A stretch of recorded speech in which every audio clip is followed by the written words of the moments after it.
Gente, boa noite. Hoje eu vou começar esse quarto e último módulo falando, tratando de assuntos mais da ordem teológica, muito mais especificamente do candomblé. Vou fechar um pouco essa questão de afro-religiosidade, me concentrar mais no candomblé para tratar de questões teológicas. Então, só para poder fazer um introito, né? Pensar assim de uma forma assim, mais genérica sobre religião, né? Religião é algo que tem a ver com o sagrado, não vou falar de negócio de religar, etc., que acho meio perda de tempo. A coisa principal da religião é a noção de sagrado, que existe um plano sagrado e um plano profano, que cada religião estabelece cada tradição estabelece qual é, onde está. E a religião é sempre um processo de comunicação, ou técnicas ou práticas de relacionar ou lidar nessa diferença entre o sagrado e o profano, né? E, basicamente, em toda religião, a questão central é a questão sacrificial, de uma forma muito genérica, de uma forma muito ampla, que é a forma mais básica de lidar dessa relação com o sagrado profano através do conceito do sacrifício. E sacrifício pode ser realizado de diferentes formas, sendo que dentro da tradição judaico-cristã, dentro das religiosidades abraâmicas, hegemônicas no mundo ocidental, esse sacrifício é muito mais da ordem moral, né? De você fazer ou deixar de fazer alguma coisa para ter algum merecimento dentro desse sagrado. Essa relação do sagrado mediada pela conduta moral, seja realizando ou seja omitindo, deixando de fazer algumas coisas para esse sagrado ter acesso a esse sagrado. Né? Antes de tudo, né? Dependendo de como esse acesso também se realiza, né? Então, todas as religiões têm essa questão do sacrifício, as religiões abraâmicas, sacrifício através da questão moral, sendo que no judaísmo antigo, a antiga religião dos hebreus, ainda tinha o sacrifício mais literal, o sacrifício animal, etc. e tal, ainda presente, por exemplo, na seita dos fariseus, lá na Palestina, né? Mas no judaísmo não existe mais, que tinha a ideia de que o sacrifício só poderia ser realizado dentro do templo, e o templo, no ano 70 depois de Cristo, simplesmente deixou de existir. Né? Então não tem mais realmente esse sacrifício mais literal dentro do judaísmo, sendo que todas as religiões abraâmicas, essa ideia de sacrifício através de seguir certos preceitos e regras morais. Né? As outras formas de religiosidade, não. Nas outras formas de religiosidade, basicamente, quase todas as outras, você tem esse sacrifício mais explícito. No budismo, a questão, por exemplo, é totalmente outra, né? Você não tem esse sacrifício explícito, mas também esse sagrado no budismo não é personalizado. Não existe a ideia de um Deus a quem se dirige esse sacrifício. Né? Então, não teria lógica a existência de sacrifício, nem esse sacrifício, essa questão moral seria também vista como um sacrifício. Seria simplesmente vista como uma técnica para alcançar um lugar dentro de algo considerado que não saberia dizer se é sagrado. Alguém que conhece mais o budismo saberia dizer mesmo como é que é essa ideia do sagrado dentro do budismo, que é bem diferente das outras formas de religiosidade, né? Mas todas as outras, tirando talvez o budismo e as religiões abraâmicas, existe essa ideia do sacrifício mais explícito, através de oferendas dirigidas ao sagrado, oferendas materiais feitas em representações desse sagrado no mundo, representações materiais desse sagrado. Todas as outras religiosidades têm isso. Seja oferendas na forma de alimentos que se comem cotidianamente, forma das primeiras colheitas, né? dos animais que são sacrificados, etc. e tal. Todas as religiões possuem isso, né? E o candomblé, quer dizer, as religiões afro, aí poderia colocar realmente, a afro-religiosidade não estaria sozinha nisso, né? A diferença dessa forma de lidar com o sagrado, né? Assim, tem outro acréscimo aqui, que eu esqueci o segundo ponto, que na afro-religiosidade, dentro desse contínuo mediúnico da religiosidade brasileira, que vai desde lá do chamado espiritismo kardecista até o candomblé, você tem uma outra questão, que é o contato direto com esse sagrado através da incorporação desse sagrado no transe mediúnico. Esse sagrado se comunicando com nossos corpos, e nossos corpos transmitindo de alguma forma a força, as mensagens ou o poder desse sagrado, né? Isso também existe na afro-religiosidade como um todo e nesse contínuo mediúnico. O diferencial do candomblé é que existe uma terceira coisa, né? Que o candomblé estaria firmado num tripé ritual, que seria assim: o sacrifício, o transe mediúnico e a terceira coisa, que é o oráculo, né? O candomblé, quer dizer, tem outra. A Umbanda, de repente, pode se encontrar um oráculo, né? Algumas formas de afro-religiosidade pode encontrar o oráculo, mas a centralidade do oráculo, você entrar para a religião e ter que necessariamente passar pelo oráculo para que a sua presença na religião esteja confirmada, é algo exclusivo do candomblé.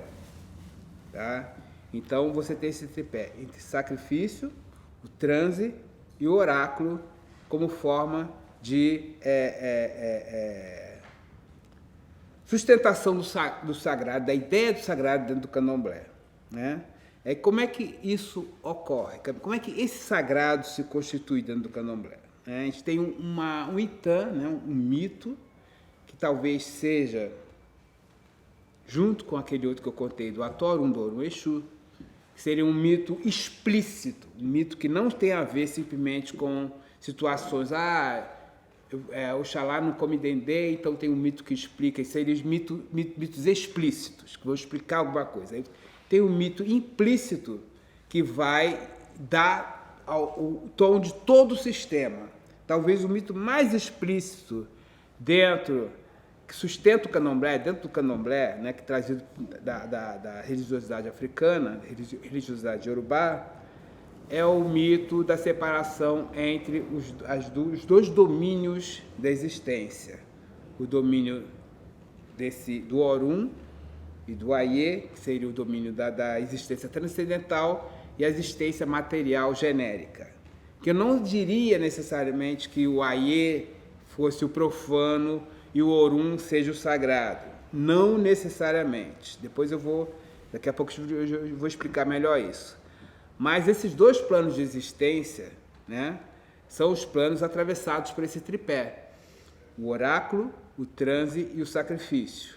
É a comunicação entre esses dois planos que são realizadas essas práticas de oráculo, de transe e de sacrifício, né?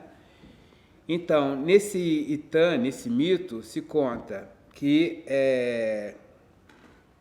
havia um transe, os dois planos eram interconectados, se podia atravessar de um para o outro sem realmente atravessar uma linha, se podia transitar entre eles à vontade. As entidades, as divindades que moravam no Orum podiam entrar no Aie e sair, as divindades e aí nós, residentes do Aie, podíamos ir e voltar do Orum sem nenhum problema. Até que, novamente, a história de um casal que não tinha filhos, novamente isso, né? Pede ao Olodumare, ao Deus Supremo, para que dê um filho a eles e tal, né? E a única alma que tinha lá, que não era de Exu, né? No outro, Atorundoro Exu fala do nascimento de Exu através dessa mesma narrativa, né? É de uma espécie de um a mais, novamente, que está lá, mas que ele só pode estar lá, não pode estar nos dois planos, né? Ele não tinha não tinha um duplo para representá-lo no outro plano, então ele não podia sair de lá. Mas o casal foi tão contundente pedir o filho aí, o Lumari permitiu que essa alma nascesse, que era uma entidade, na verdade, nascesse no Aie, mas não poderia voltar para o Orum, né? Não podia tocar em nada do Orum, tinha que permanecer para sempre no Aie, como ele permanecia antes no Orum. Então, ele nasceu, e aí ele via as pessoas atravessando de um lado para o outro e ficava curioso, o que tem naquele outro lado? O que tem? O que tem? Ele ficava lá, aí o pai falava, você não pode atravessar, você não pode. Até que um dia ele foi, atravessou e tocou em alguma coisa que tinha lá no outro plano, né? Aí o universo começou a se desmoronar. As pessoas deixaram de perceber que havia uma diferença. Começaram a profanar tanto um lado como o outro, né? Então, Obatalá, né? Aí agindo como orixá da justiça, né? Pegou a espada dele e cortou o liame que existia entre os dois planos e se os separou para sempre, né? E só podia o contato entre esses dois planos podia ser só através do sacrifício, do transe e do oráculo, né? Quer dizer, um corte, digamos assim, existencial, epistemológico, etc., entre dois planos que passam a corresponder como se fossem narrativas espelho uma da outra, mas que esse plano do Orum, aí vamos especificar um pouquinho mais, seria uma representação mais, digamos assim, acabada e perfeita de tudo que existe no Aie, né, no plano genérico material. Nós é que seríamos o reflexo desse outro plano transcendental. E eles seriam, digamos assim, a matriz, o original daquilo que nós somos.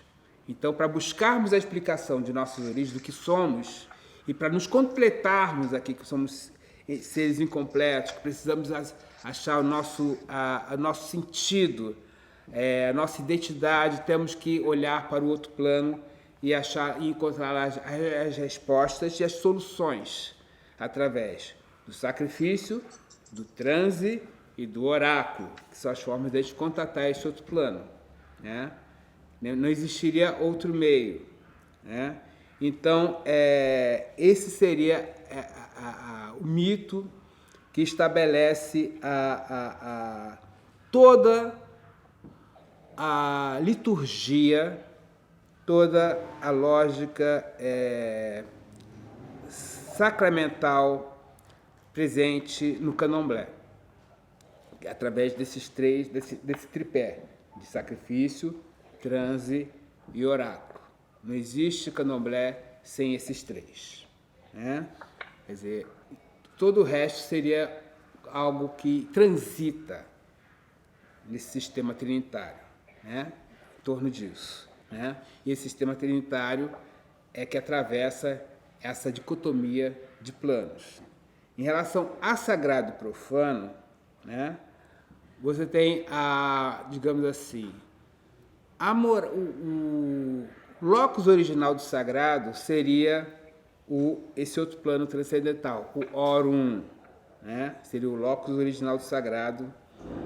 E o profano, ele não seria exatamente o oposto do sagrado, aí, sendo que o Orum e o Aie são mundos refletidos um sobre o outro.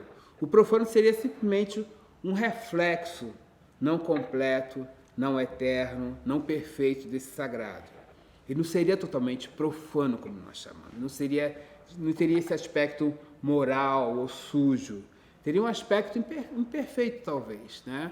Mas que poderíamos, através do contato com outro plano, torná-lo mais perto desse sagrado. Aí, qual é a potência pela qual se busca, através do oráculo, do sacrifício e do transe, para que esse nosso profano, bastante entre aspas, possa ser melhorada e aperfeiçoada através do contato com esse sagrado, né? Essa força é o que nós chamamos de axé, né? Então, o centro, o núcleo, o cerne desse sagrado é o axé, que está lá original, intacto talvez, lá no Orum, nesse outro plano transcendental. Quer dizer, não é que nós não tenhamos axé. Quer dizer, seria como se fosse, buscar aqui, eu falei, eu acho que quando eu estava falando da estrutura de casa do candomblé, eu falei da questão da cebola, né? Que você tem um núcleo que vai se expandindo, e essa expansão vai distanciando cada vez mais. O axé seria esse núcleo, e nós estaríamos cada vez um pouco mais distantes dele, né? Quer dizer, ali no centro, aí a ideia de Orum e Aie não seria mais céu e terra. Céu, a gente olhar para cima e está o céu. Não necessariamente, né? Que essa ideia de uma cebola, esse axé seria um núcleo, e esse núcleo é uma coisa muito, mas muito fundamental dentro do candomblé, está aqui. É o desdobramento da própria terra. Quanto mais fundo na terra, mais você vai encontrar o axé.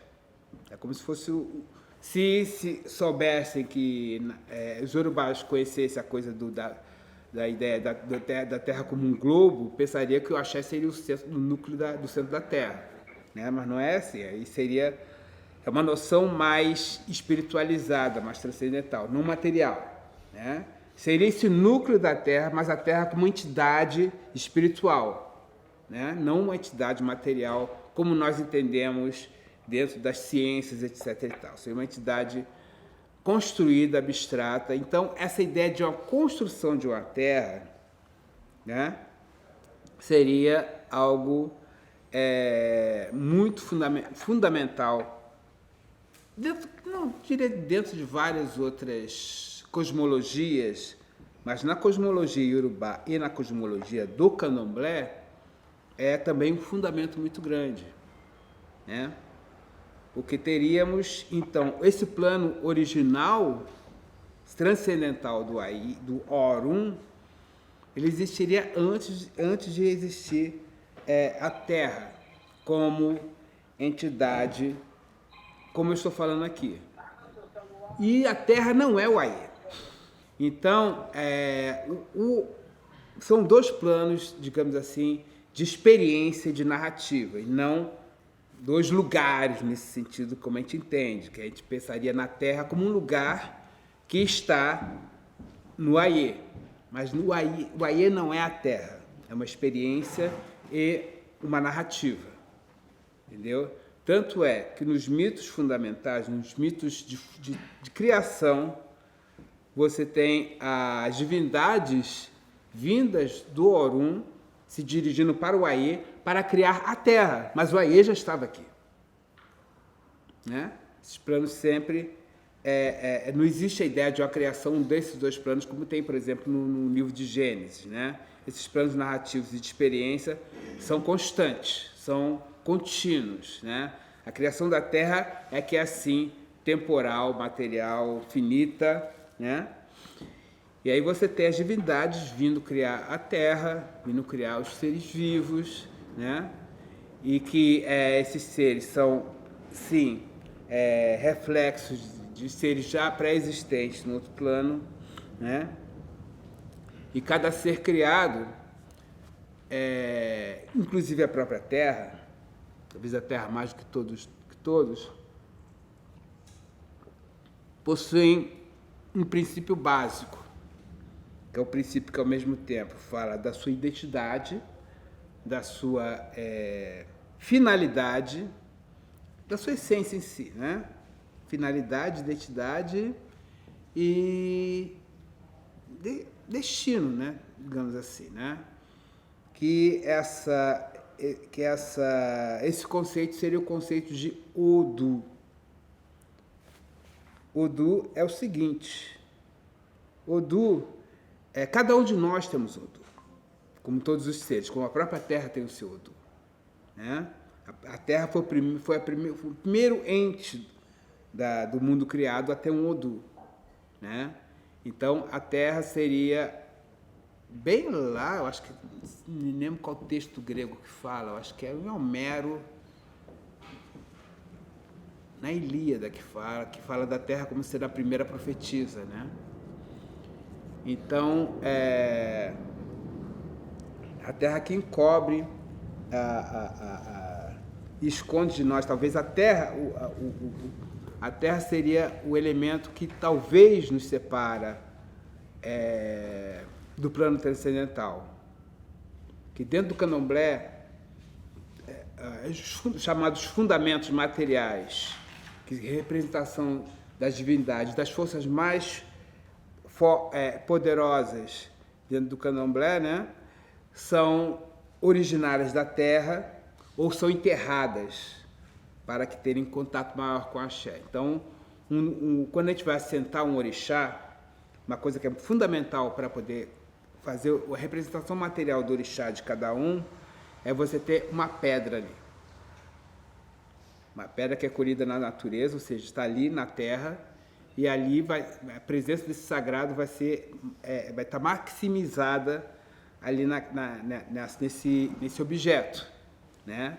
Nesse assentamento, né? Aí você tem os dois caracteres, o duplo caráter aí da natureza, que seria, não tem uma ideia de natureza no sentido como nós criamos aqui no nosso ocidente, digamos assim, né? Porque nesse contexto a natureza é sempre algo criado. Então não existe uma natureza natural, a natureza é sempre algo criado, é um artifício.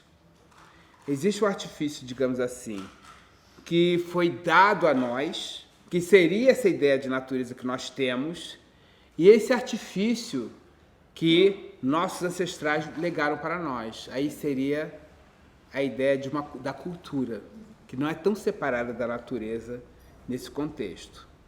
A ideia de uma cultura, por exemplo, que você tem a opção, dependendo do orixá, de você ter uma pedra, mas você também às vezes tem um objeto de ferro fundido, como representação máxima daquele orixá, né? Aí seria natureza sim, mas seria a natureza dada pelos nossos ancestrais, né? Através da prática de transformar a natureza em outra, essa natureza original criada primordialmente em uma outra coisa, viria esses outros criadores, que seriam que os orixás originais, os 16 orixás que vieram do Orum, teriam criado essa natureza original, e os filhos deles, os outros orixás, talvez da segunda geração, que criam essa segunda natureza, né? Aí teriam esses orixás guerreiros, por exemplo, Ogum, Oxóssi, Ossan, etc e tal, que criariam essa segunda natureza, né? E o próprio Abaluaê também, que aí o objeto de Abaluaê seria os nossos próprios corpos, né? A ideia de uma doença, da transformação dos corpos e da decomposição seria a ação desse orixá transformando naquela natureza original, que seria o nosso corpo nascido, em um corpo que vai morrendo, que vai encontrando o seu próprio destino, né? Então, essa ideia de Odu está envolvendo esses dois grupos de orixás. E esses dois grupos de orixás, de divindades, na cosmologia são as chamadas divindades do lado direito e as divindades do lado esquerdo. Aí não tem nada a ver com bem e mal. Teria a ver com uma prática, uma ação originária, e uma ação derivada de uma segunda geração, de uma segunda natureza, que seria esse lado esquerdo, né? Seria Urumalé, Ojukotum, Orumalé e Ojukosi, né? E entre esses dois grupos, está a figura de Ogum, né? Que seria simplesmente aquele que faz a transição entre a criação original e a criação derivada. É o grande transformador, é o grande artífice do mundo, né? O Alagbaedeorum, quer dizer, o ferreiro do mundo, aquele que que ele começa como realmente a divindade original, né? Mas ele se coloca a serviço dessa atividade derivada. Ele seria, hein, Cláudia? Ele seria o Prometeu, né? Aquele que está lá, vem já junto com os deuses, mas que deriva para outra coisa e se torna uma espécie de Deus maldito, né? Quase um Caim, né? Que mata e constrói a cidade, né? Então, a figura de Ogum nesse panteão é muito importante, né? O primeiro chá para qual se canta, né? Exu, nesse caso, ele tem um caráter que teria dificuldade de dizer, porque ele está e não está dentro do panteão nesse momento da criação, né? Porque nessa cosmologia ele seria o caçula, aquele que veio por último, quando de certa forma esse panteão está completo, está fechado, né? E ele vem como um a mais. Naquela história que eu conto do Atorum, do Orun Exu, que ele vê como um a mais e meio que decompõe tudo. Ele né? é sem número, né? Ele é meio mago do tarô. O bobo que pode surgir a qualquer coisa. É o zero ou o último. Sim. Não é o zero. É que tá. O zero é o inesperado. Ele é um a mais. Ele é um a mais. Né? Ele é um que está isolado. É um que não soma. É um que está sempre sobrando. Né? É um que tá ali ou está te interpelando o tempo todo. Aquele que você não sabe se veio de dentro, se veio de fora, mas veio de dentro, veio de fora, né? Ele também é Bará, que é o dono do seu corpo, né? Mas ao mesmo tempo ele é encruzilhada, que está no mundo exterior, né? Ele é um a mais que está ali interpelando você e está interpelando o próprio sistema como um todo. Então, nesse sistema entre o Orun e o Aie, nessas três questões, transe, oráculo e sacrifício, Exu está no meio, está no centro, né? Esse um a mais, né? Ogum é aquele que proporciona o sacrifício, que é o dono da faca, aquele que mata, tá, ok? Mas Exu está tanto no sacrifício, como no oráculo, como no transe, que Exu é o dono dos corpos, é aquele que faz o nosso corpo falar, permite o nosso corpo se alimentar, né? Então, o transe passa também por Exu, né? Temos que reverenciar Exu o tempo todo dentro do candomblé, justamente porque esse tripé não existe sem ele. Esse tripé de atividades, que é o transe, o sacrifício e o oráculo, que são da atividade de lidar com o sagrado, não existe sem Exu. E Exu, quer dizer, volta de novo a questão da relativização da ideia de sagrado e profano.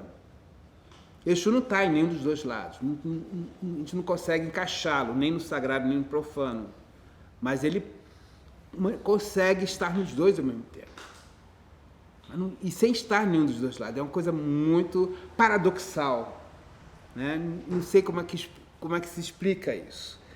Quer dizer, a questão da onipresença, mas dele o constitui dessa forma, mas ele não é onipotente. Né? Porque a gente confundiria a figura de Exu com a figura do próprio Olodumare, que é o espírito criador, né? Mas ele não é onipotente. Né? O paradoxo dele é tão grande que ele se constitui um limite para si mesmo. Ele não consegue engolir todo o universo. Então você tem algo aí digamos assim, qual é a palavra que eu estou querendo encontrar?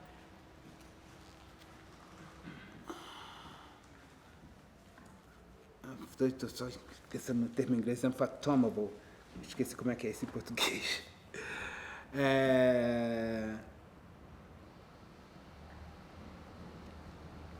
Eu estava falando de Odu, né?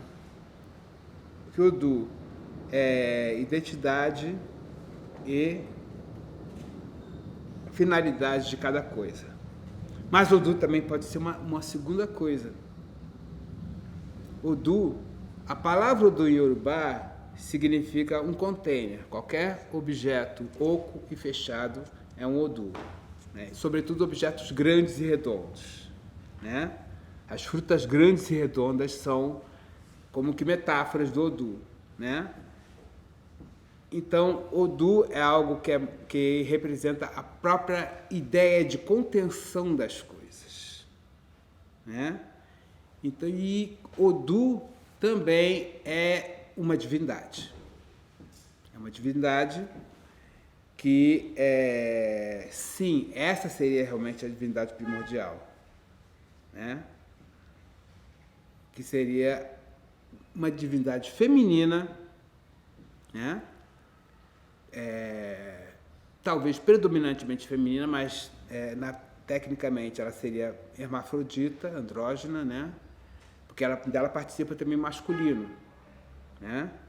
Então Odu seria aquele que contém tudo, né?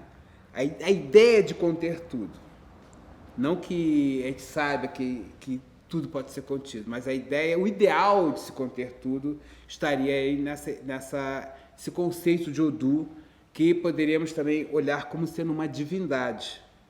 Então, as divindades femininas, sobretudo Oxum, Iemanjá e Nhansan, né, que tem a ver com a questão da gravidez, do parto, da fertilidade, seriam também manifestações de Odu, seriam divindades que contêm.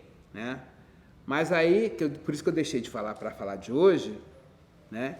Aí que tem uma divindade, que eu não saberia dizer se é divindade ou uma entidade, ou seja lá, como rotular, que seria realmente a expressão máxima de Odu. Assim, Nanã também tem uma grande expressão aí, muito próxima dessa outra divindade ou entidade, ou seja lá o que for que eu vou falar, que se chama Iami. Né? Iami é quando a gente toma esse conceito de Odu e tentamos traduzir para as nossas práticas sociais. Então, nesse conceito, Odu seria o corpo das mulheres. Né? O social está contido em termos de potencial dentro do corpo de cada mulher. A mulher gera a sociedade. Né? Então, o controle original, o controle primordial, pertence ao corpo feminino, que contém tudo em relação ao social, tá? Em relação a esse plano do Aie, né? Esse plano, essa ideia do axé enquanto núcleo, né? É representado na fecundação do corpo da mulher, né? Quer dizer, é como sendo algo que está ligado a um vazio, não está necessariamente ligado à ideia de axé, que, como eu falei, meio que a gente pode pensar como uma camada de uma cebola lá com o seu núcleo. Aí se esse núcleo sendo um axé. Aí sim, o corpo fecundado tem isso. Mas o corpo em si não. O corpo em si seria vazio, seria o potencial, seria o Odu. O Odu sim é algo vazio. Para que possa ter sentido, ele tem que estar contendo alguma coisa. Né? Sobretudo quando contém a vida. Aí sim ele está fazendo sentido. Né? Então as mulheres, quando começam a menstruar, quando a borboleta de Yansan abre as asas nela e Oxum começa a jogar suas águas, né? Derramar suas águas de dentro delas, então está completo ali o ciclo e elas passam a serem Odu no mundo, né? Elas passam a representar. Então, as mulheres na cultura, né, em várias culturas da África Ocidental, cadê ela? Várias culturas da África Ocidental, a mulher é fundamental nesse sentido de que não é só a cultura iorubá, mas várias outras culturas da África Ocidental, talvez outras partes do continente, em diferentes instâncias, né, tem essa ideia de que a mulher é a mãe do social, em primeiro lugar, né? Nenhum ato político, né, pode ser feito sem a anuência das mulheres. Isso aí na África pré-colonial era muito importante. Então a ideia do mercado, né, a ideia de você criar as redes sociais, etc. e tal, através do mercado, é através do controle das mulheres. Então tem a figura, entre os iorubás, a figura da Iyalode, a mãe do mercado, né? Aquela que é a grande mestre de cerimônia do social nas culturas, nas antigas cidades e estados iorubá. Ela não era rainha, não era, mas tinha um poder político muito grande. Ela como se fosse uma fazedora de reis, né? As assembleias e tal tinham que se reunir. Quando iam decidir alguma coisa, chamavam representantes das mulheres, submetiam a elas as decisões, as deliberações, e as mulheres tinham que dar o seu carimbo de realize-se. Claro que tinha toda a negociação, o que nós vamos ganhar com isso e tudo mais, isso vai nos prejudicar, isso vai melhorar a nossa vida e tudo mais, né? Então você tem a ideia da política aí, né? Não simplesmente do mando, da chefia, né? A ideia do chefe africano lá do filme do Tarzan é mito. Né? Você tem um aspecto político ali muito forte, né? Um aspecto de trocas ali, mediado pela figura das mulheres, entendeu? Nesse papel de Odu, daquelas que contêm a sociedade. A sociedade tem que ser contida através dessa função social e política das mulheres, né? Então, no candomblé não é diferente. Talvez, digamos assim, na maior parte Aí vamos misturar com outra coisa aqui. Na maior parte das tradições religiosas, a maioria dos adeptos, dos seguidores, digamos assim, são mulheres, né? Nas igrejas, né? Os templos e tudo mais, ainda que em muitas religiões o sacerdócio pode ser exclusivamente masculino, né? Mas tem algo aí também desse aspecto de Odu, que aí vamos pensar aqui, talvez meio junguianamente, uma coisa meio mais universalista, né? De como, por exemplo, o padre católico, imitando lá o sacerdote do Antigo Egito, usava um vestido. Como um bonzo japonês usa também roupas femininas. Tem que entender de flores, tem que falar de forma delicada, tem que usar gestos delicados para chegar com a divindade. Então, está aí fazendo uma imitação da mulher para que reforçar, talvez, aí pensar no Odu como uma categoria de uma ordem universal. Muito assim, um delírio aí, talvez. Né? Daí esse Odu como uma categoria universal de acesso ao sagrado, de valorização do sagrado na sua relação com o social. Então as mulheres, ou a metáfora do feminino, como tendo um papel muito importante aí. Né? E no candomblé, isso reflete na ideia muito própria do candomblé, né? Sobretudo do candomblé de origem soteropolitana, né? Do transe e do próprio sacerdócio em si, como algo relacionado a gênero, né? De que para ser transe pelo orixá, para ser sacerdote, o ideal teria que ser mulher ou, pelo menos, algo socialmente relacionado à mulher, que seria a questão da homossexualidade masculina. Né? Quer dizer, você teria aí culturalmente essa interpretação. Não que espiritualmente isso seja válido, mas culturalmente você poderia ter essa interpretação. Né? Que o lugar do transe, o lugar do sacerdócio seria o polo feminino versus o polo masculino. Aí sim teríamos mais ou menos a ideia de um sagrado e profano, né? Do profano, do sagrado está mais para o feminino e o profano mais para o masculino. sagrado mais para casa e o profano para a rua. Isso no candomblé, né? Do homem como sendo aquela pessoa que da rua e a mulher como sendo a pessoa da casa. Isso são mais princípios do candomblé. Não necessariamente existe na religiosidade africana. Talvez às vezes até se inverte essa relação, né? Como viu na questão da mulher do mercado, né? Mas como estamos falando mesmo de candomblé, né? Então a gente tem essa ideia da domesticidade, que aí sim, aí entra também realmente a nossa sociedade lusitana, etc. e tal, patriarcal, mediterrânea, da domesticidade como realmente o ideal do sagrado. A casa também como uma metáfora do aquilo que contém, né? Então a gente tem também consequências políticas em relação a isso, que eu mencionei também em ocasião passada, mas aí vou falar de um outro caráter, né? Que é a questão realmente dessa ideia de sagrado e profano coincidido com a ideia de casa, o lado de dentro, e a rua, o lado de fora, né? Que você tem uma expressão, por exemplo, do candomblé, do portão para fora, da porteira para fora vale tudo. Aqui dentro vocês têm que se comportar, né?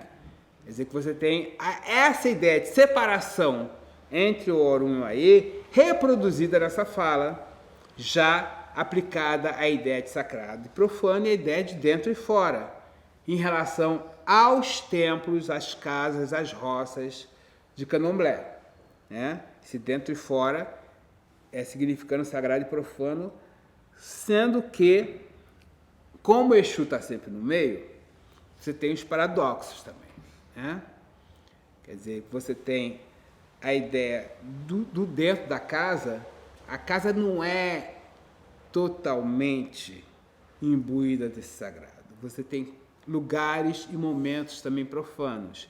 E a rua também não é um lugar 100% profano. Tem também lugares e momentos sagrados, né? As duas coisas estão se comunicando através de Exu, que está meio que desfazendo e refazendo o sistema o tempo todo, né? Então, é possível você ir numa casa de candomblé, em determinado momento a pessoa está tomando bebida alcoólica e fazendo samba de roda, né? Tem um momento ali que, de repente, esse sistema passa a ser desafiado, né? A Exu possibilita isso. É claro que tem sempre, como tudo, né, no mundo, deve haver um equilíbrio, né? Tem que ter. Aí entra Odu novamente, a ideia da contenção, né? Esses momentos, esses, digamos assim, enclaves profanos dentro da temporalidade sagrada tem que ser contida, né? Tem que ser contidos ali, né? Não podem realmente se espalhar e contaminar tudo isso. A ideia de contaminação é muito importante aí, apesar dessa coisa, desse sistema aberto. Existe mesmo nesse sistema aberto uma ideia de uma contaminação. Então, o trabalho, às vezes, do candomblessista virá o tempo todo bombeiro, né? Onde está no momento sagrado e o negócio está acontecendo errado ali. Aí você tem... Aí entra dentro da liturgia, né? Que a gente falou do oráculo, do sacrifício e do transe, né? Que são três coisas fundamentalmente ligadas. Aquele sacerdote que é iniciado, que aí daqui a pouco a gente vai falar das iniciações, que vou explicar isso melhor, né? Que são sacerdotes chamados, que são os adoshu, sacerdotes que são raspados, que recebem orixá, etc. e tal.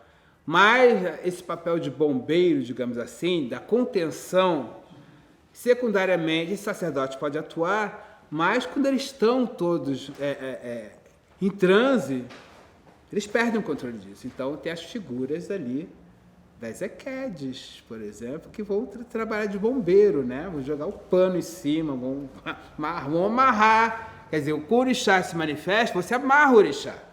Você está contendo aquele corpo, está transformando aquele corpo, ressignificando aquele corpo, que não é mais o corpo daquela pessoa. Já tem um símbolo ali que está significando qual é a função daquela pessoa ali naquele momento, né? Então tem que amarrar, tem que conter, né? Tem que levar para um lado, para o outro, não pode ir para aqui, não pode ir para ali. Então, a liturgia do candomblé é toda uma espécie de passeio, né? Basicamente, é um teatro, no sentido estrutural do termo, né? Tem entradas, saídas, né? Tem que ir para aqui, tem que ir para lá, tem pontos, você tem que saber qual é o seu ponto ali, onde é que você vai ficar, né? A aprendizagem do transe, a pessoa que está em transe tem essa aprendizagem, né? Qual o ponto que o seu orixá, como é que o seu orixá vai se portar, como é que ele vai dançar, que é um pouco de, isso tem na liturgia, na versão africana, sim, mas como o candomblé deixou aquele espaço aberto da praça e passou a ser dentro de casas, de lugares fechados, aí esse controle passa a ter um papel muito maior. Então a função desse pessoal, desse staff de administradores do controle, passa a ter um papel... Ai, desculpe. Tem um fundamento muito grande.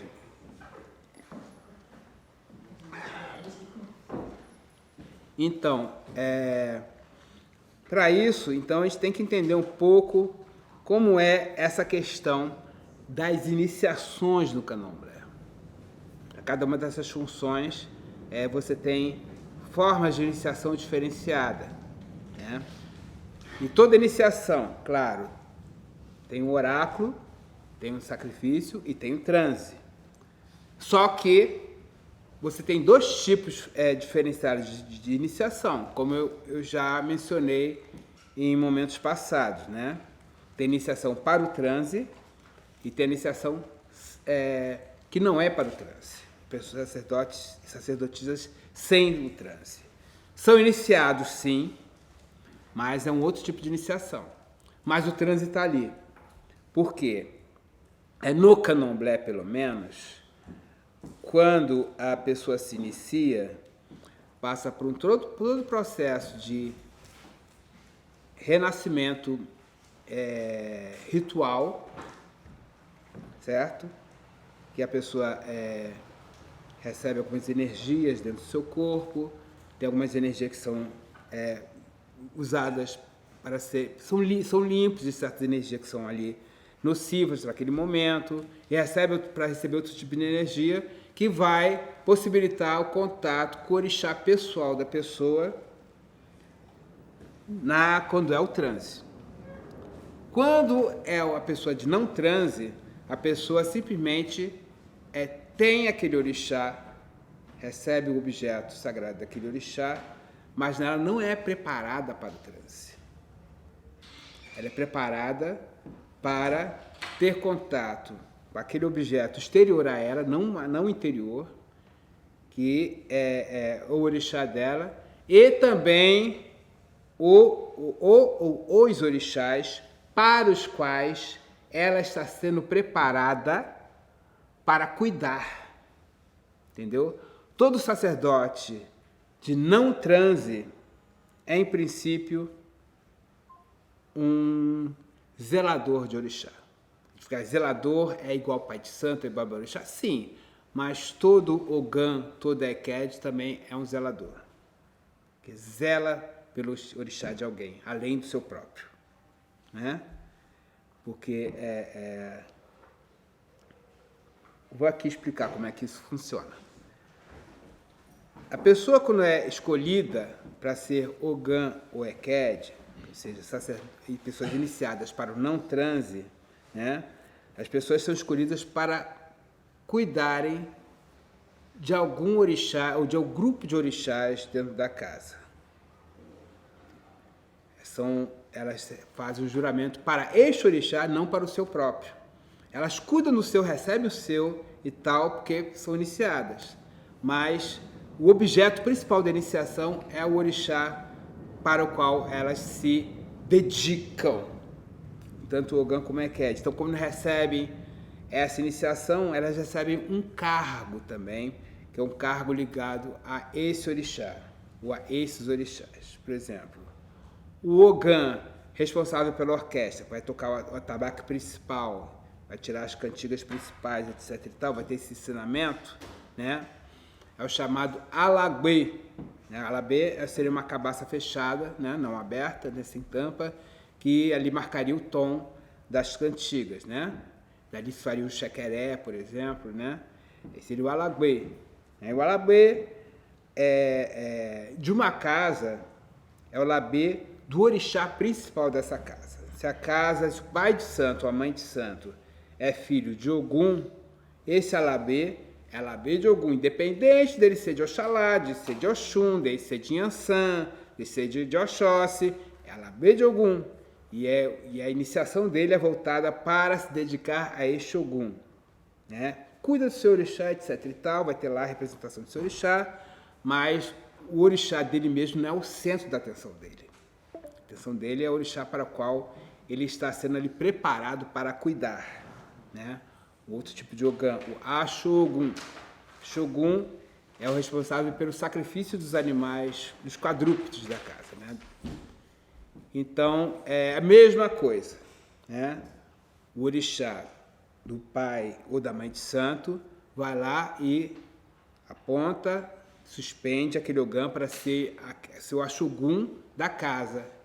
Passa a ser Axogum da casa, como a alabê da casa, mas a atenção principal é aquele orixá daquela mãe e do pai de santo. Novamente, se o pai orixá da mãe e do pai de santo é Ogum, independente do alcance de Xangô, Iemanjá, Ossan, qualquer coisa disso, a atenção dele principal é com aquele Ogum.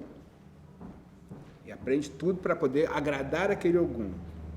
Eked é a mesma coisa. Sendo que também recebe cargo, etc e tal, e a atenção é para aquele orixá para o qual ela foi preparada para cuidar. Tá? Então, esses cargos, né, são os cargos de administração e contenção. Seria como se fossem corpo administrativo, né? Administrativo dos rituais, né? E da liturgia cotidiana da casa, seja nos dias de festas, seja durante as funções internas, né? Esse corpo de contenção e administração, né? Seria como se fossem força auxiliar desse pai ou dessa mãe de santo, desse babá ou desse Yalorixá, né? Os outros iniciados de transe aí parecem que são inferiores, né? São os maluquinhos que aparecem lá balançando a cabeça, dando em transe, e vão fazer o quê, né? Viram uns, né? Seus atores da peça lá, sei lá.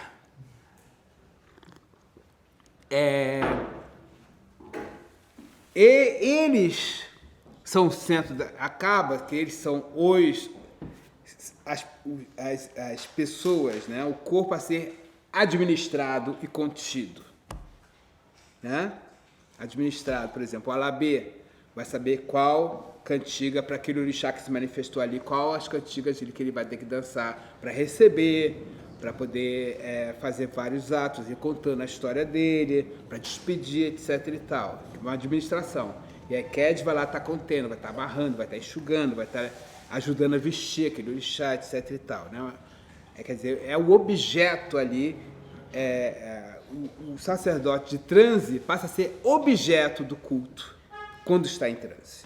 Porque o transe, como eu falei, é uma das pernas fundamentais do culto, né? Quando não está em transe, né?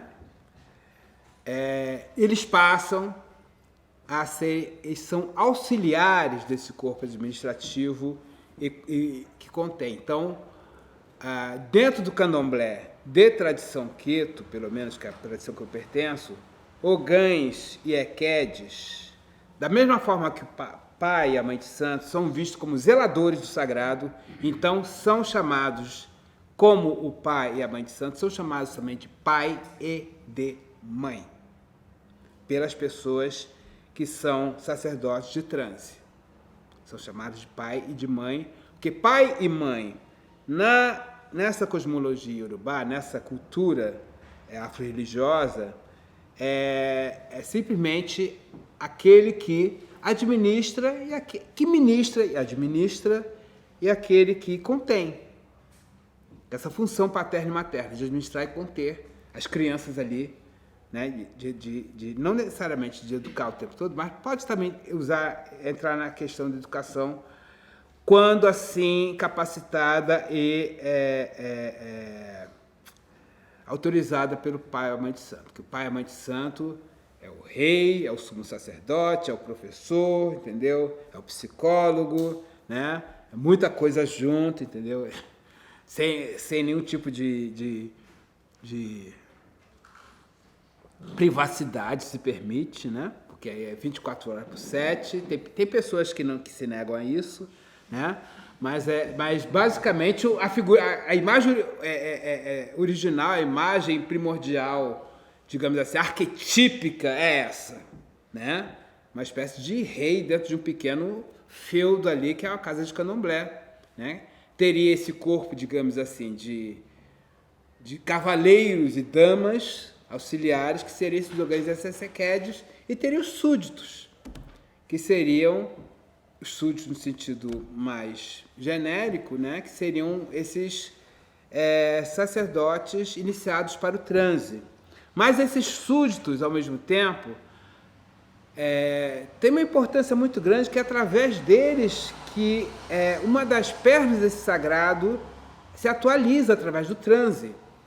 Você vai fazer as festas de candomblé e fazer a presença desse sagrado é através dos orixás que estão ali sendo homenageados e vestidos e dançando. Então, esses súditos são muito mais do que súditos, né? São muito mais do que peões dentro de um exército feudal, né? São muito mais do que isso, né? Quer dizer, a gente pode pensar numa sociedade de corte até uma determinada página, né? Vamos mais porque você não tem... aí, digamos assim, vamos retornar aqui. Acho que esse módulo vai ser um pouco mais curto nesse sentido, né? Porque é muita repetição de algumas coisas que eu já falei, mas vamos retornar daquela ideia de segmentaridade que eu falei em outra ocasião, né? Que da ideia de que ninguém é igual a ninguém, né? Que eu ali exemplifiquei, né? Você vai iniciar 3 pessoas, Oxum, Oxum e Oxum. 3 pessoas eles sentam para ser iniciada de Oxum. Aí você inicia a primeira, vai lá, raspa, tal. Oxum é igual, o colar é igual, a roupa igual, a comida é igual, mas aquela ali é diferente dessa, porque tem todo momento, tem toda uma história trazida por aquela pessoa pregressa, que vai ser considerada ali, apesar de estar renascendo, mas está renascendo em cima de um suporte pré-existente, biológico, que é o corpo dessa pessoa, que já passou por uma história, que tem uma sua ancestralidade própria e tal. Então vão ser 3 Oxuns totalmente diferentes, né? De uma certa forma. Praticamente, realmente, de uma forma real mesmo. São 3 Oxuns diferentes. Não são confundíveis umas com as outras. Tem várias características comuns, a forma de se comportar e tal, muito parecida, etc. Mas são 3 Oxuns diferentes, né? A Oxum de fulana, a Oxum de cicrana e a Oxum de mengana, né? Não são confundíveis, né? Não tem essa, por exemplo, vou receber agora a Oxum de fulana. Eu sou mengana, mas a Oxum não tem essa. A cabeça é exclusiva, né? Falo de braço de baixo, ficou muita sede. Então, você tem essa ideia de segmentaridade nessa questão, que pode influenciar também nessa questão do papel dos iniciados por transe, né? Que ninguém é igual a ninguém, etc e tal, né? Mas aí quando entra na questão do status quo, que aí você tem uma hierarquia, né? Pai de santo lá em cima, esses iniciados por transe lá embaixo, de acordo com a senioridade do mais velho para o mais novo, daquele que passou por todas as obrigações e aquele que está entrando agora, né? Mas tem algumas coisas da ordem dessa comunicação do sagrado, aí Exu entra novamente, né, que é o responsável por essa comunicação, né, que pode trazer relativizações em relação a isso, né? Por exemplo, eu sou de Obaluaê, miticamente a mãe do meu orixá, a mãe mística do meu orixá é Nanã.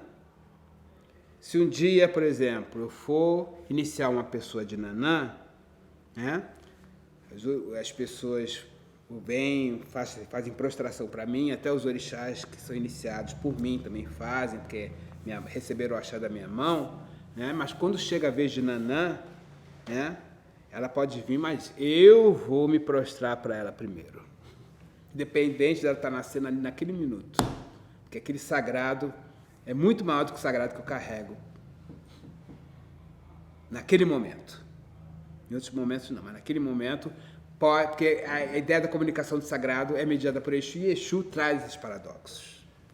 A minha mãe está com 87 anos agora, ela foi iniciar a primeira filha de santo dela, de Oxalufã, né, que é o orixá mais velho, mais ligado à criação, né? Assim que o orixá da menina deu o nome no barracão, ela virou com o orixá dela e foi lá e se prostrou nos pés de Oxalá, que é o pai de todos, né? E foi o primeiro que ela tirou, então o orixá dela viu que naquele momento meio que a ordem meio que se inverteu, né? Então você tem essas questões aí que são complicadas, porque quando a gente pensa a ideia de administrar e conter, quando entra Exu, ele meio que dá uma baguncinha que às vezes cria situações embaraçosas de status quo, né? Porque você tem toda a coisa da precedência, do respeito e tudo mais, e às vezes isso cria situações que têm que ser muito cuidadosamente administradas e interpretadas, né? Senão você tem a ideia de um candomblé numa casa de candomblé, na qual você não tem essa contenção e essa administração muito bem colocada, né? Que é a ideia cultural dentro do candomblé do Rio de Janeiro, sobretudo, que é a ideia do beco. O que é o beco? Né? É aquele candomblé na qual a gente tem dificuldade de enxergar essas questões de administração e contenção bem colocadas, né? Onde você tem o status quo o tempo todo desafiado, interna e externamente. Externamente no sentido que a gente mal às vezes reconhece a liturgia que está sendo colocada ali. Então, só recapitulando enquanto as pessoas voltam a entrar aqui, né? Que é a ideia de você tem um corpo sacerdotal que em determinados momentos é o objeto do culto, enquanto detentor de sagrados no momento do transe, e tem um corpo que está ali para atuar enquanto força administrativa e de contenção, né? E que essa questão administrativa e contenção não é simplesmente algo folclórico, algo totalmente formal. É algo que é constituinte do próprio campo religioso, sendo que, digamos, de uma forma, o folk, dizemos, de uma forma interna da própria cultura religiosa do candomblé, você distingue, às vezes, o estilo da casa no sentido de como são feitas as coisas de uma forma correta e incorreta, a questão da ortodoxia e da heterodoxia, no sentido moral mesmo, né? Através da forma como essa questão de administração e contenção é realizada. Então, quando a gente tem essas deficiências de administração e contenção, aqui no Rio de Janeiro, pelo menos, as casas que se percebe isso de uma forma muito contundente, são classificadas como becos, né? Então você tem todo o problema de não reconhecer o status quo do que está acontecendo ali, seja no sentido administrativo e hierárquico, seja no sentido litúrgico, né? Poderíamos dizer, de uma forma bem genérica, bem pejorativa, uma confusão, né?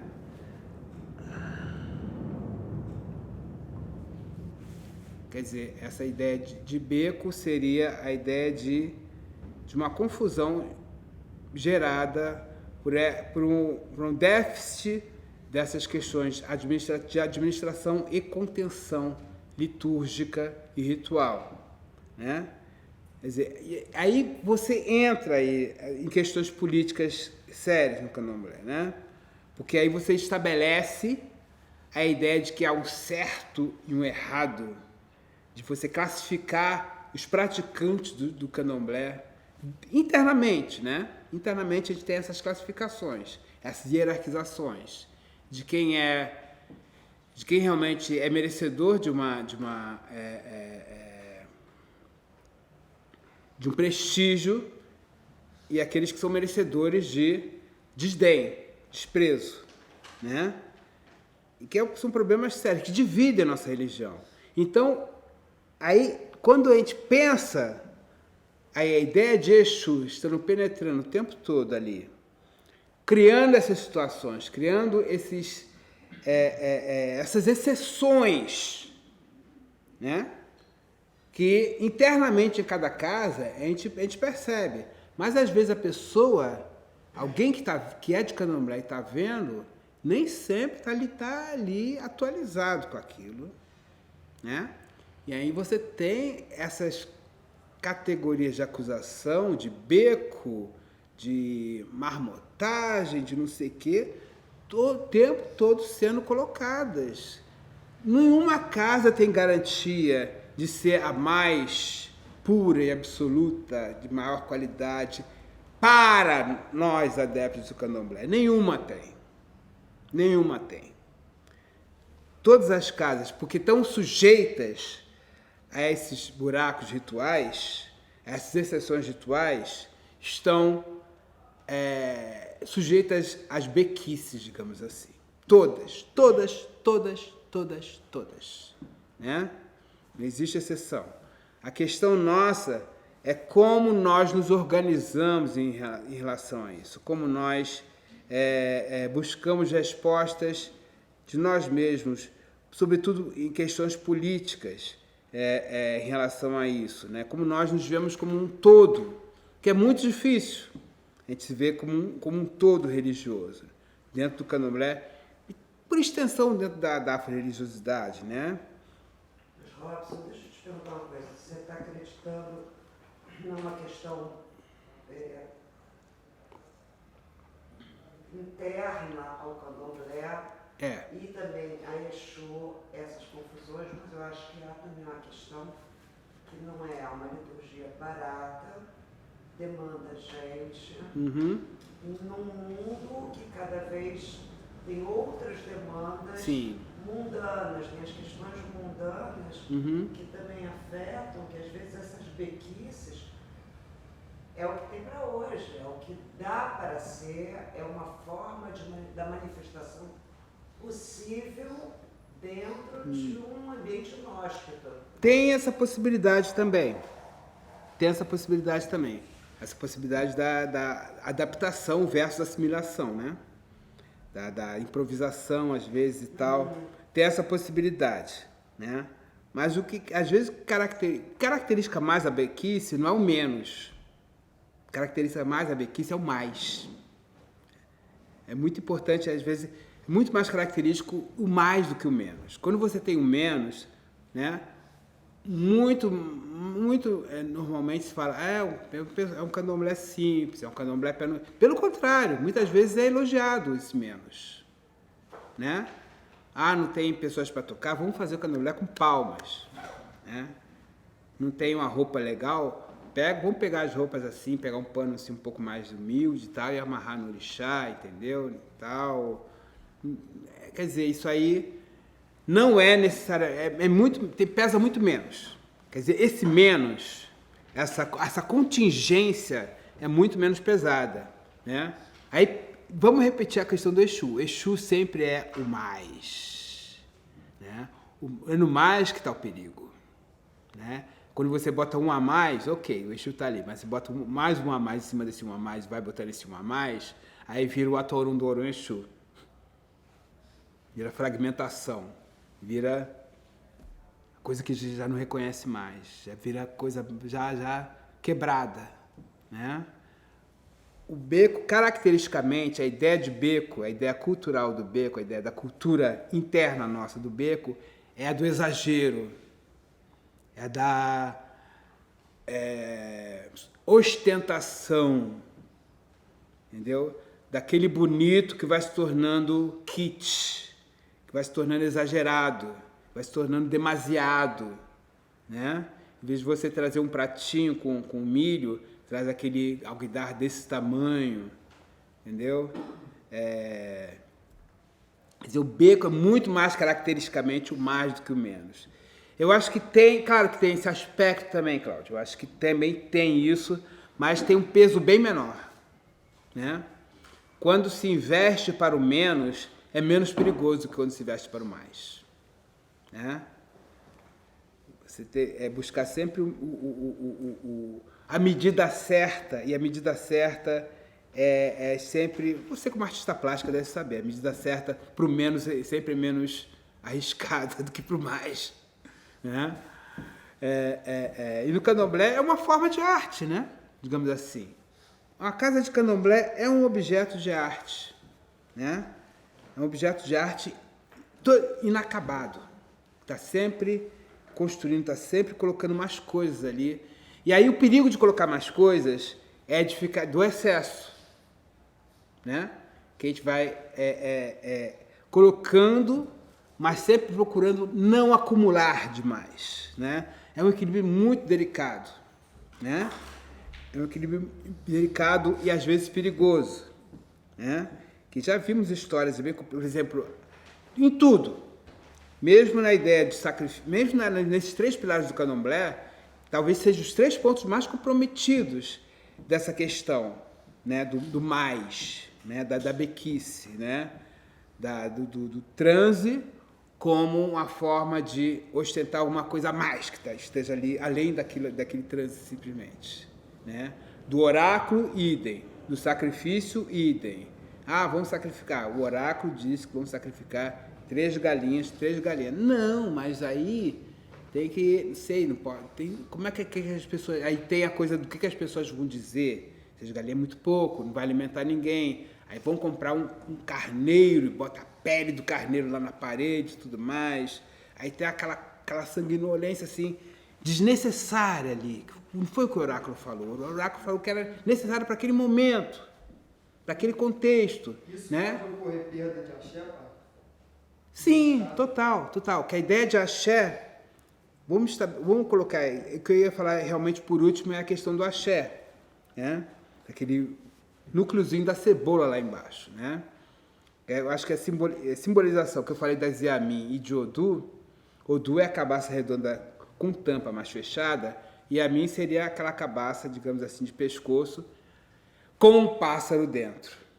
Que esse pássaro seria simplesmente a fecundação do ventre, seria a representação do axé ali, que de repente aparece ali naquele ventre, né? Então, o axé, ele é bastante... É o elemento, digamos assim, central da crença do candomblé, né? Não pode ser confundido com Exu, que às vezes se confunde axé com Exu, né? Que como Exu, ele está ali, está praticamente em todas as partes, ele é onipresente, mas não é onipotente. O axé, pelo contrário, é exatamente o oposto.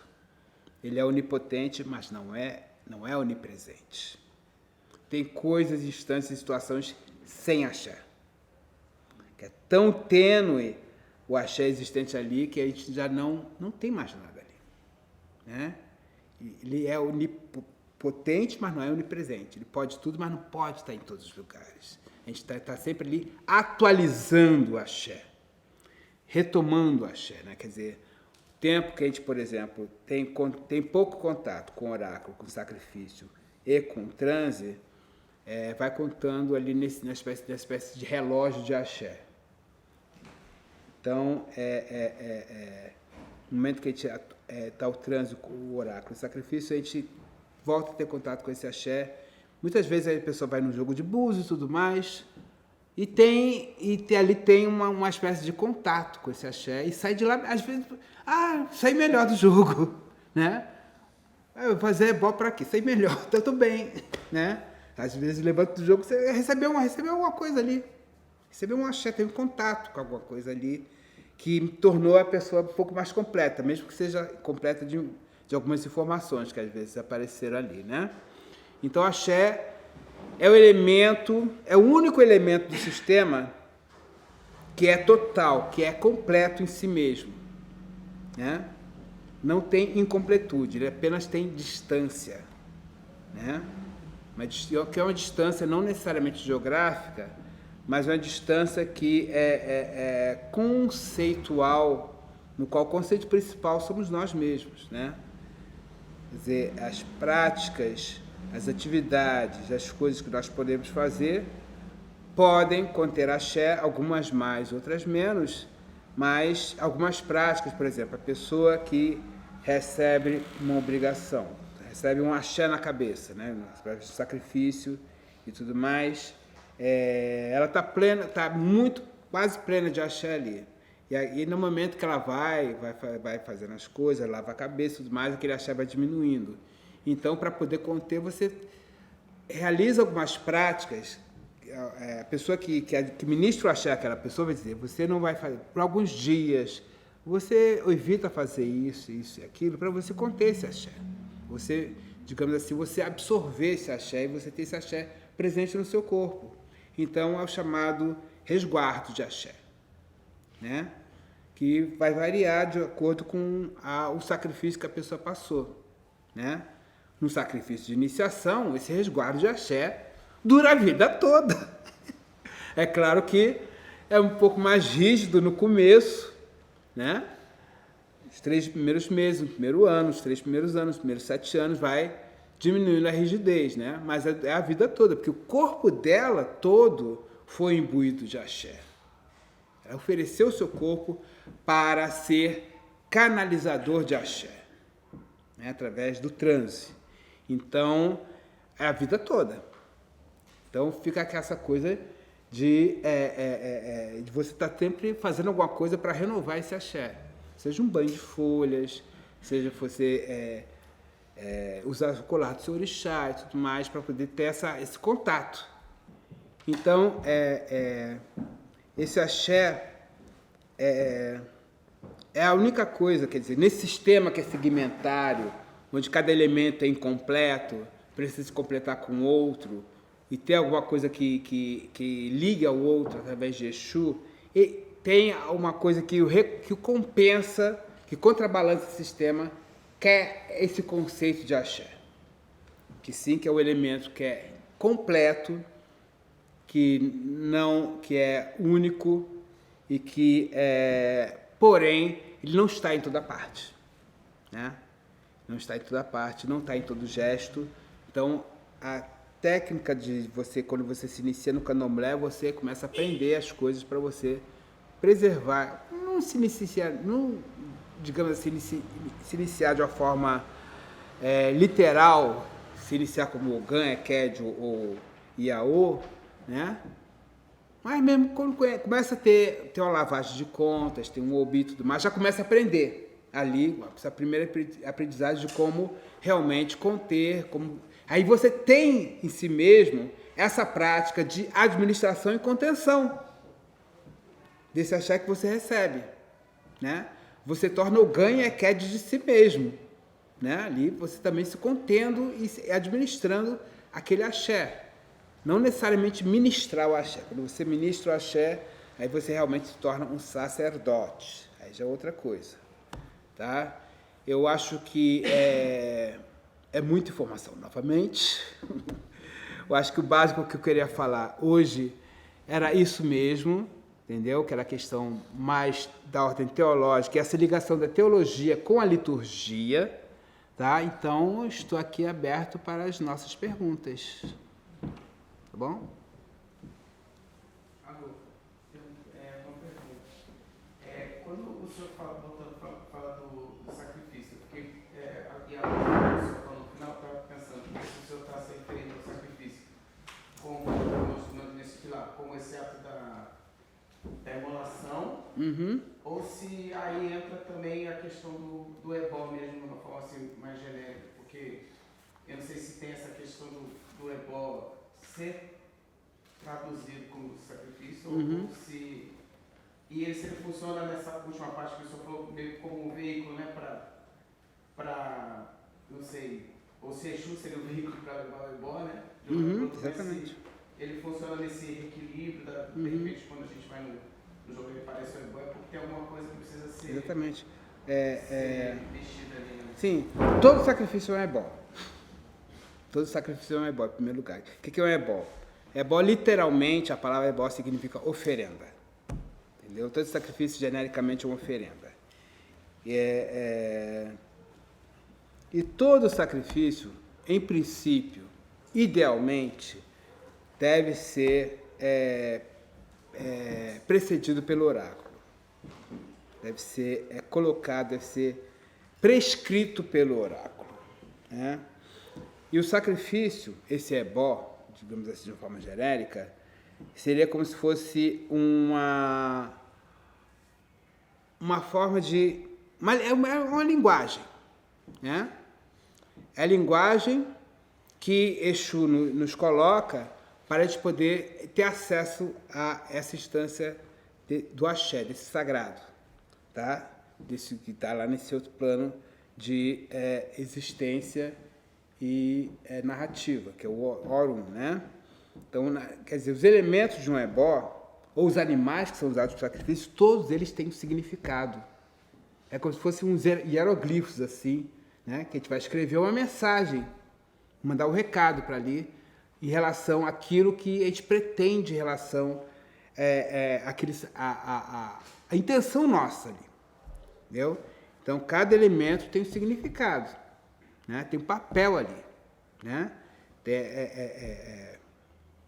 Por exemplo, o ovo significa fertilidade. Entendeu? A gente faz oferendas de ovo nas coisas relativas à fertilidade de forma negativa ou positiva, né? Para pedir fertilidade ou para impedir a fertilidade de alguma coisa que não queremos. Quando a gente quebra um ovo, por exemplo, né? A gente pega um ovo cru, passa no ebó e quebra para poder cortar a fertilidade de alguma coisa que nós não estamos querendo. Então, alguma divindade ligada à fertilidade ali, que está atuando, e pedir um ovo para ela usar para quebrar alguma coisa negativa. Né? Por exemplo, a própria vela. Né? Vela que simplesmente significa a luz. Né? Que a gente não... Nos Yorubás, a gente usa lamparina, a gente usa a vela, né? Como substituto, que ao mesmo tempo significa luz e fogo. Né? Então ali está fazendo a significação das questões ali de necessidade de clarear alguma coisa, ou necessidade de queimar alguma coisa, ou necessidade de nos proteger de alguma coisa que nos queime, ou de podermos ser vistos.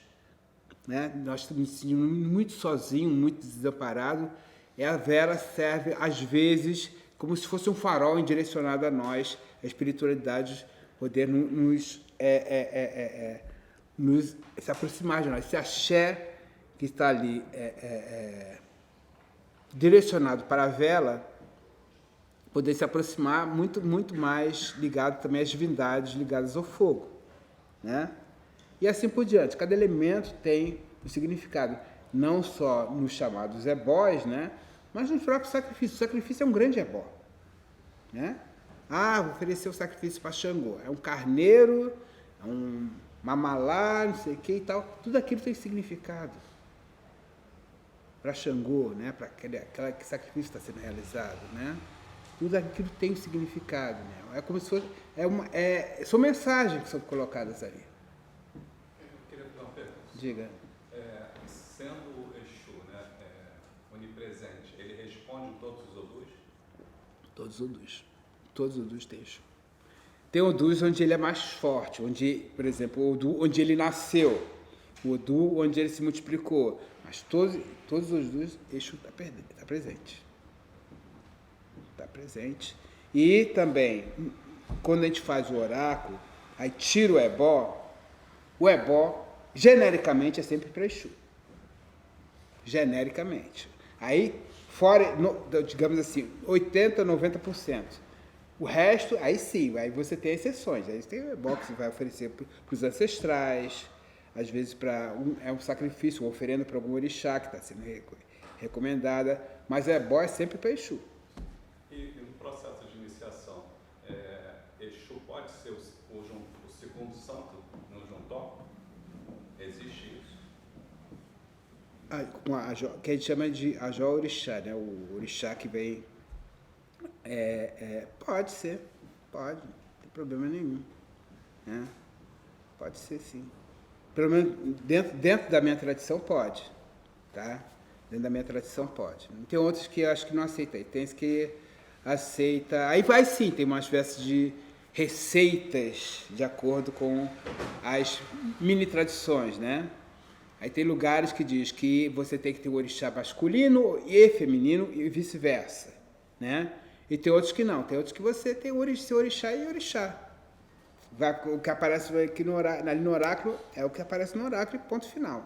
Aí pode ser, você é de Oxalá, aí vê qual é o segundo orixá, é Exu, pronto, é Exu. Fazer o quê? Né? Exu vai cuidar de Exu também, como orixá, não como a divindade que vai acompanhar o orixá, que vai acompanhar você, mas como orixá mesmo. Ali o seu, digamos assim, anjo da guarda é Exu, secundário. Pode ser na frente, pode vir como principal, pode vir como secundário, né? E tem variância em relação a isso, né? Não é uma coisa fechada e varia também de lugar para lugar, né? Essas regras. Alô, pai. Sobre esses dois significados de Odu que o senhor falou, não entendi muito bem. Sim. Se eles têm uma relação, né, como o corpo que contém e o significado de Odu como o caminho, né? Sim, o destino e significado. Agora, tem relação porque a sua identidade e a sua finalidade é o que contém você também, né? Tem uma relação metafórica aí, né? Aquilo que você é aquilo que contém você, né? Aquilo que, como se fosse o seu rótulo, né? Que te envolve, né?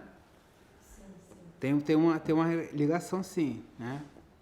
Mas essa... Oi.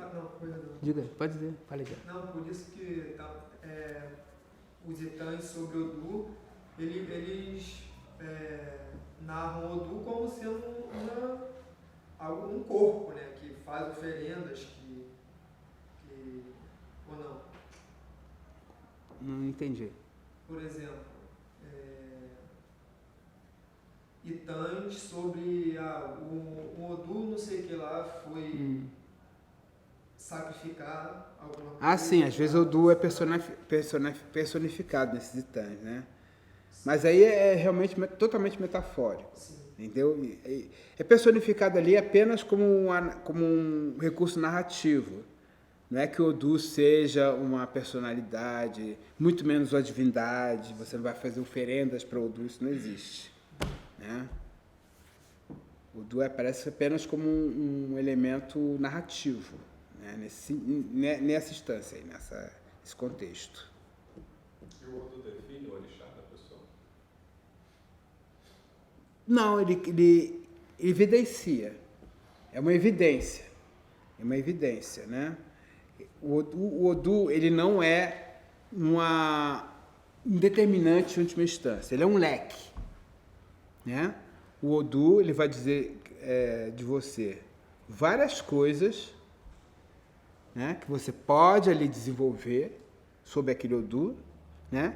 E entre outras coisas, quais, não é qual, quais orixás seriam melhor para você cultuar ou ser iniciado, né? Aí são vários orixás, né? Ele evidencia, ele aponta, mas não define em última instância, não fecha ali, é aberto.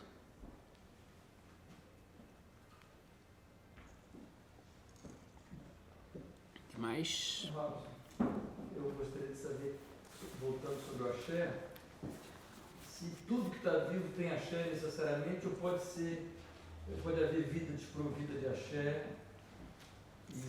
Pô, tá cheio aí, Chico. Olha, a ideia de axé é bem controvertida, porque existe, mesmo dentro do candomblé, existe a discussão sobre a questão da moralidade no axé, né? Se o axé realmente é algo totalmente positivo ou se é uma instância neutra, né? Por exemplo, a gente poderia dizer que Hitler tinha axé? Né? Não, pois não. Mas tinha, né? Pois quer dizer, sim, todo ente criado originalmente tem axé. Tem origem no axé, né?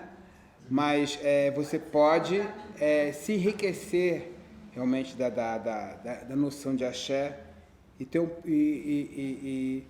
não, todo ente criado tem axé, mas é aquela coisa que eu falei também anteriormente, né? Axé, ele é íntegro. O criado não é. Axé é o quê? Íntegro, né? Inteiro, né? Aquilo que é criado, as coisas que existem genericamente, materialmente, no Aie, nesse plano, nós não somos completos. Entendeu? Então, existe sempre a possibilidade da perda, do desgaste, do distanciamento de axé, né? E axé, como cada elemento tem axé, né?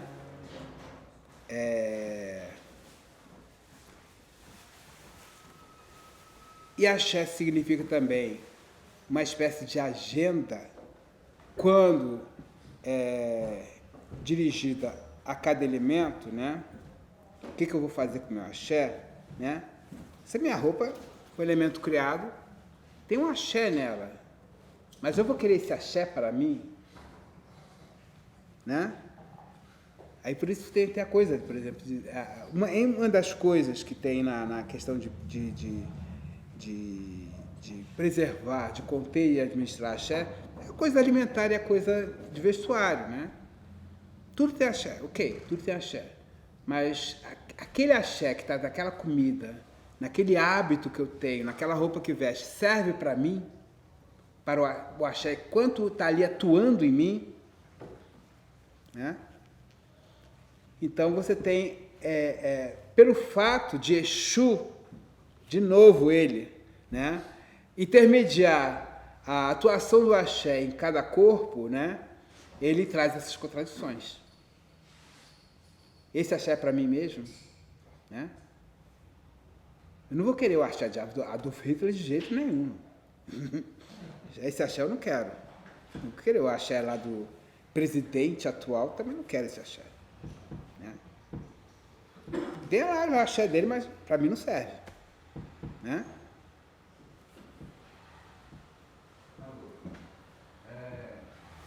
O sangue do ritual ele é representativo do axé ou ele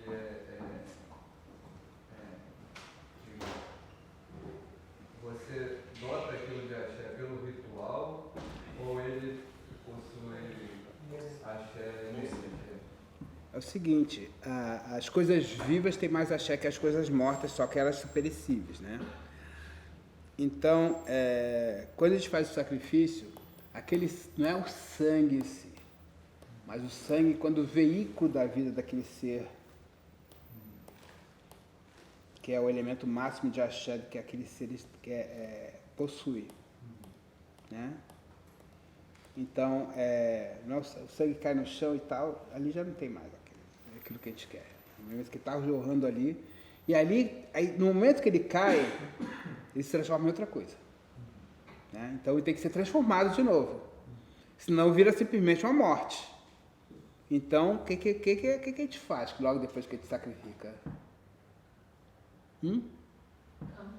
Epo, niroju, oloja, epo. A gente vai temperando aquilo transformado em alimento.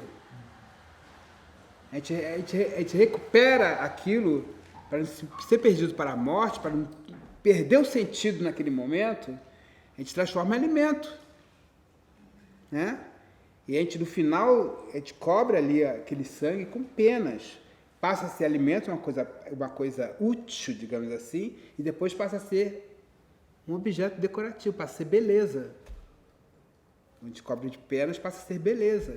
Então você não pode ter simplesmente o sacrifício. Tem que ter também a questão do alimento e tem que ter a questão da beleza. Vocês que são artistas práticos, sabe que isso aí é um dos tripés também, né? Digamos assim. Tem que ser bonito, senão não tem sentido. Não pode simplesmente alimentar. Tem que alimentar e isso é uma coisa gostosa.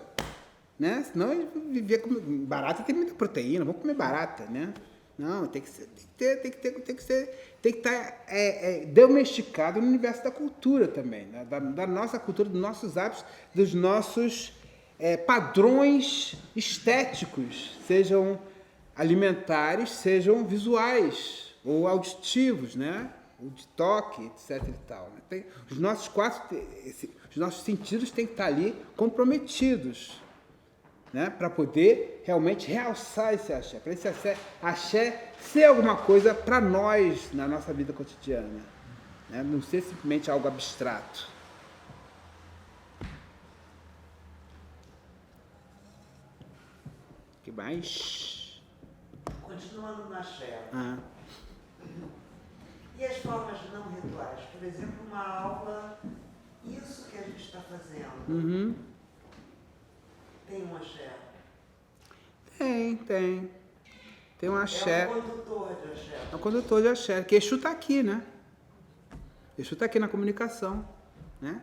Mesmo nem precisa ser uma aula sobre candomblé. Você vai numa aula de um professor e de repente você sente às vezes um canto aqui no professor fala, né? Que ali o Exu que está nele se comunicou com o seu e teve essa troca. Tem um axé que você recebeu ali também. Com certeza. Então, dentro disso, eu queria perguntar uma coisa que eu li recentemente. Que quando uma pessoa é iniciada para o orixá, a sua palavra, a palavra daquela pessoa, se torna, de certa forma, um ibá. Uma forma de... Um ofó, né? Um ofó. Sim, a sua palavra não pode mais ser jogada fora, porque o seu corpo ali está consagrado. Você se tornou uma espécie de templo, né? Seu corpo está consagrado e o que você faz, os lugares que você passa, o que você vive, seu mapa cognitivo muda.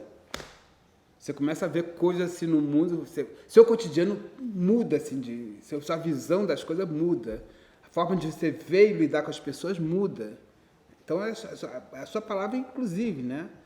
Passa a ter outro significado. Aquilo que você falava antigamente, e você fala de novo, aí você começa a pensar. Isso é verdade.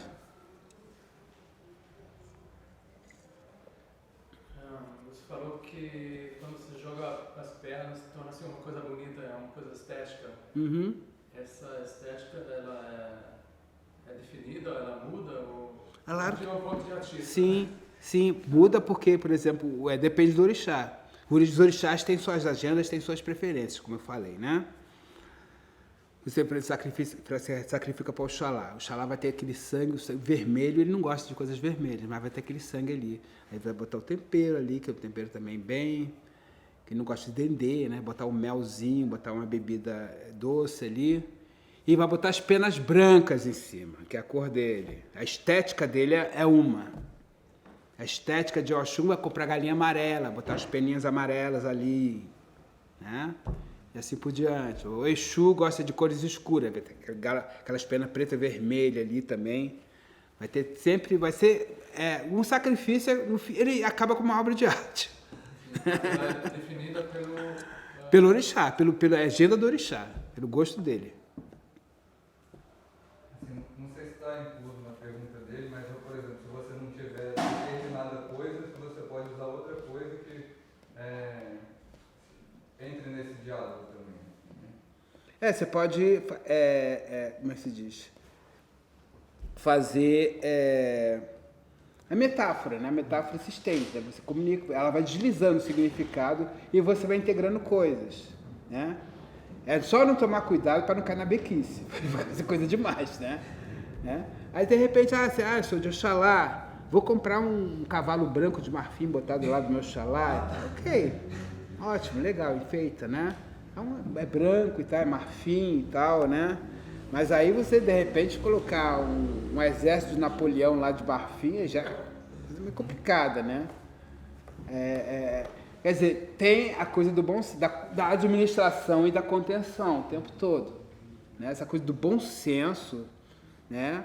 Tem um Itan muito interessante que fala sobre isso, né? Que é um Itan de Xangô, inclusive, né? Que diz que Xangô tinha 2 irmãos mais velhos que teriam reinado antes dele porque eram mais velhos que ele, né? Só que um que era mais velho era muito, muito mole, muito indulgente, deixava todo mundo fazer tudo e tal. Aí não prestava, a coisa estava ficando muito bagunçada, que era a Banhane, né? Que era a irmã dele mais velha. Aí depois veio outro irmão, que era muito violento, muito brabo, né? E não deixava ninguém fazer nada, saía chutando tudo e tal, que era a Jacá, né? Que era irmão dele mais velho. Então foi também colocado de lado. Aí Xangô, que era o equilíbrio, que tinha que ser indulgente quando era indulgente, tinha que ser mal quando tinha que ser mal. Então ele traz o machado de 2 faces, né? Então ele aí simboliza também essa ideia de administração e contenção, né? Ele contém, às vezes, um lado e um outro, contém nos 2 sentidos. No sentido de estar contido e no sentido de possuir os 2 lados.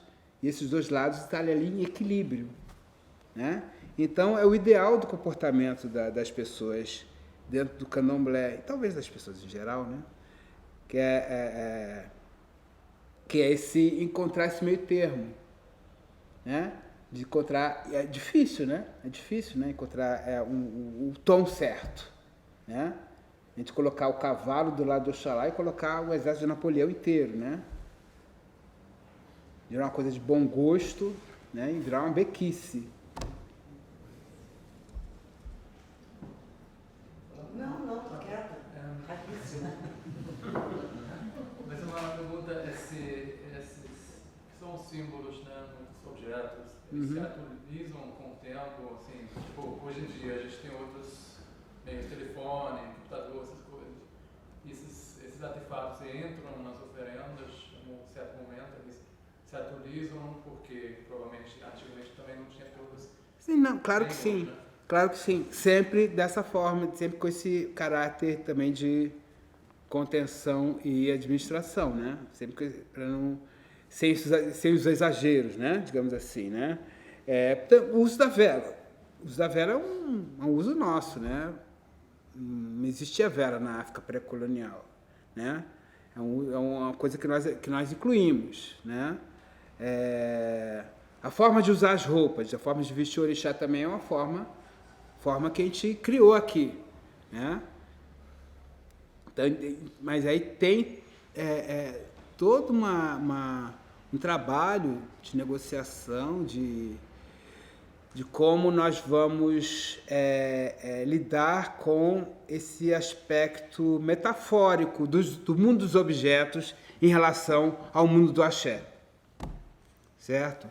Então tem todo esse aspecto metafórico. Tem algumas instâncias que tem uma espécie de vale tudo, por exemplo.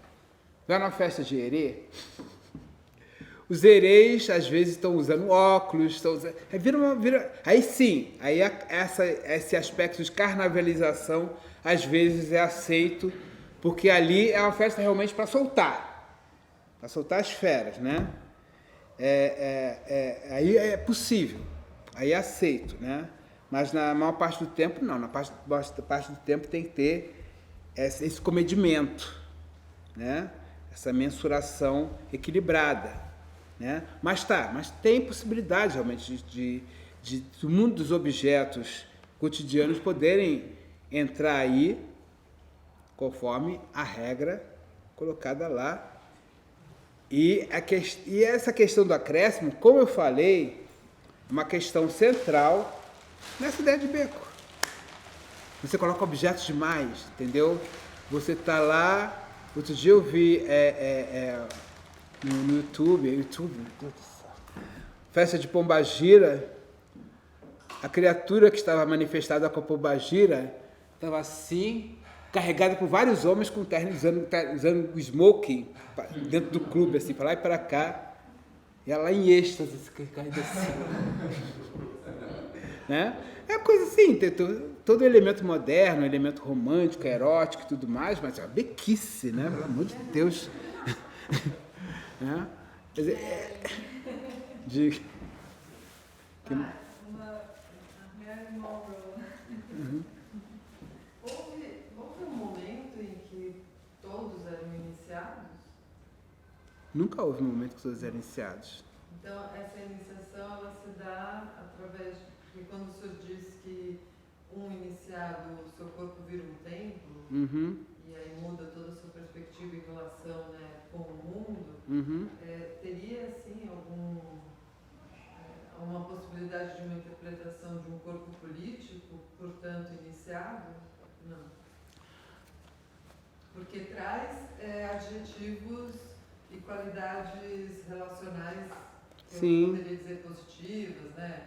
Ou de constituição de um mundo, não sei se dá para dizer melhor. Eu acho que tem dois lados essa sua questão aí. Um lado, talvez, do candomblé, logicamente sim, né? Eu acho que essa questão de mudança de perspectiva, essa mudança de mapa cognitivo, há essa possibilidade, há essa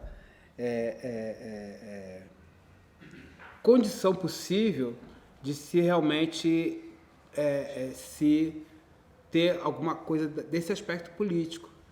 Mas eu acho que talvez o outro lado da sua pergunta é que talvez eu possa assim, estar pensando aqui também, é que todo processo de aprendizagem é uma iniciação, né? E todos carregam isso, né? Uma mudança de visão, mudança de... Possivelmente, né? Idealmente poderia ser isso, né? Eu acho que a gente, talvez, pensando no que a gente está vivendo agora, foi o que faltou. Se abandonou isso, virou tudo propaganda. Se abandonou a ideologia, deixou de falar de exploração e tal. Só falar de consumo, comprar Volkswagen, comprar passagem de avião, entendeu? Você se largou isso, e aí estamos aqui. As pessoas deixaram de olhar as coisas politicamente. Aí as pessoas que estavam à margem desse sistema passaram a tomar o centro. Infelizmente isso aconteceu aqui, né?